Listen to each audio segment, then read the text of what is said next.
মই HSLC 2022 both Assamese and Bengali medium candidates বাবে English grammar sectionৰ এটা টপিক আৰু সেইটো হ'ল letter writing every year HSLC examত 5 মাৰ্কৰ বাবে English এটা letter writing আহে সো এই ভিডিওটোত মই এটা most common আৰু very important letter writing with answer মই provide কৰিম সো তোমালোকে ভিডিওটো সম্পূৰ্ণলৈকে চাবা আৰু তাৰ পিছত তোমালোকে এটো লিখি শিকি লবা কিয়নো তোমালোকৰ HSLC 2022 বাবে এই লেটাৰ ৰাইটিংটো very ইম্পৰ্টেন্ট হয় আৰু যদি তোমালোকে চেনেলটোত নতুন হৈ থকা তেনলে চেনেলটো সাবস্ক্ৰাইব কৰি লবা কিয়নো HSLC এক্সামৰ কাৰণে খদাই এই চেনেলটোৰ জৰিয়তে ইম্পৰ্টেন্ট নোটছবোৰ দিয়া হয় আৰু আগন্তুক কালতো দিয়া হ'ব so let's start this video কোৱেশ্চনটো হ'ল write a letter to your friend to your father telling him your preparation for the Assuming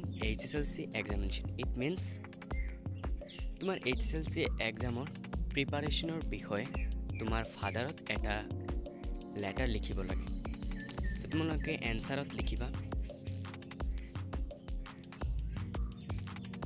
right hand সাইডত লিখিবা ৰাজগড় ৰোড গুৱাহাটী 3 ডেট তোমালোকে এক্সামৰ দিনাৰ ডেট লিখি ল'ব তাৰ পিছত লেফট হ্যান্ড সাইডৰ পৰা লিখিবা dear father Thanks for the letter you wrote to me.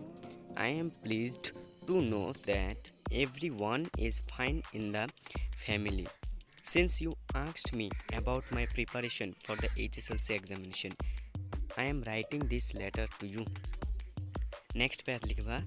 Let me tell you that my course is almost complete except for a social science chapter which I will try to complete as soon as possible.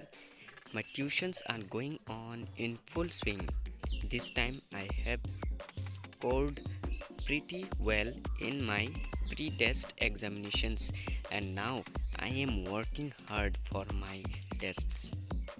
Next pair tumalokhe likhiba that's all I had to say and it would be nice if you could meet me once before my examinations.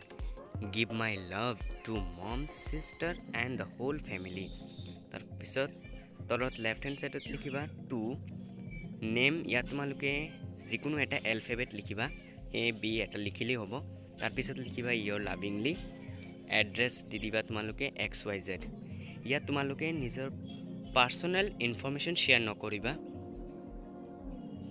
So it was at a very important and most common 5 marker babe English letter writing. তোমালোকে এটো ভালকে লিখি কি লবা HSLC এক্সামত আহিলে 5 marks collect কৰিব পাৰিবা. So thanks for watching. Goodbye.